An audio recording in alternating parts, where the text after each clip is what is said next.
చేశావే అంటూ టాలీవుడ్ లో అడుగుపెట్టిన సమంత తొలి సినిమాతోనే ప్రేక్షకులను మైమరిపించింది. తొలినాళ్లలో పక్కింటి అమ్మాయిలా క్యూట్ పాత్రలకు పరిమితమైన శామ్ రాను రాను గ్లామరస్ డోస్ పెంచుతూ యువతరాన్ని ఓ ఊపు ఊపింది.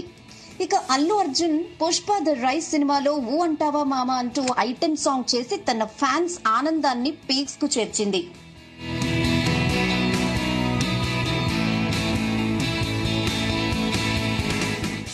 టాలీవుడ్ లో లీడింగ్ హీరోయిన్లలో ఒకరిగా కొనసాగుతున్న శామ్ ఊ అంటావా మావా ఊ అంటావా అంటూ హాట్ స్టెప్పులతో అలరించింది. బాక్సాఫీస్ ను ఓ రేంజ్ ను షేక్ చేసింది ఈ సాంగ్. అక్కినేని నాగ చైతన్య నుంచి విడిపోయిన తర్వాత వెంటనే ఈ పాటను చేయడంతో అప్పట్లో హాట్ టాపిక్ అయింది. ఐటెం సాంగ్ చేయడంపై చాలా మంది ట్రోల్స్ కూడా చేశారు.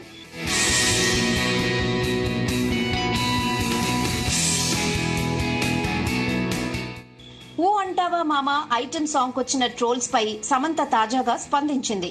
చైతుతో వైవాహిక బంధానికి స్వస్తి పలికిన కొంతకాలానికే తనకు పుష్పలో ఐటెం సాంగ్ ఆఫర్ వచ్చిందని శామ్ తెలిపింది. అయితే తాను తప్పు చేయనప్పుడు బాధపడుతూ ఇంట్లో ఎందుకు కూర్చోవాలని ప్రశ్నించింది. అందుకే దాన్ని ఓకే చేశానని చెప్పుకొచ్చింది.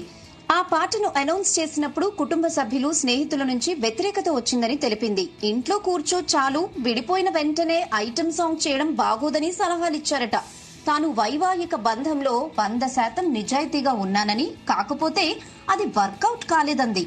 అలాంటప్పుడు తానేదో నేరం చేసిన దానిలా ఎందుకు దాక్కోవాలని ప్రశ్నించింది.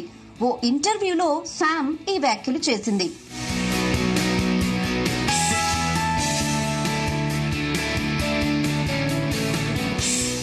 ప్రస్తుతం శాకుంతలం ప్రమోషన్స్ లో భాగంగా వరుస ఇంటర్వ్యూస్ లో బిజీగా ఉంది సమంత. ఈ క్రమంలో తన వ్యక్తిగత జీవితంపై పలు విషయాలను బయటపెట్టింది. యశోద సినిమాతో బ్లాక్ బస్టర్ సక్సెస్ అందుకున్న సమంత గుణశేఖర్ దర్శకత్వంలో శాకుంతలం చేస్తోంది. ఈ సినిమా ఏప్రిల్ 14న థియేటర్స్ లో సందడి చేయనుంది. మరోవైపు విజయ్ దేవరకొండతో కలిసి ఖుషీ సినిమాలోనూ నటిస్తోంది. శివ నిర్వాణ డైరెక్ట్ చేస్తున్న ఈ మూవీ సెప్టెంబర్ 1న విడుదల కానుంది.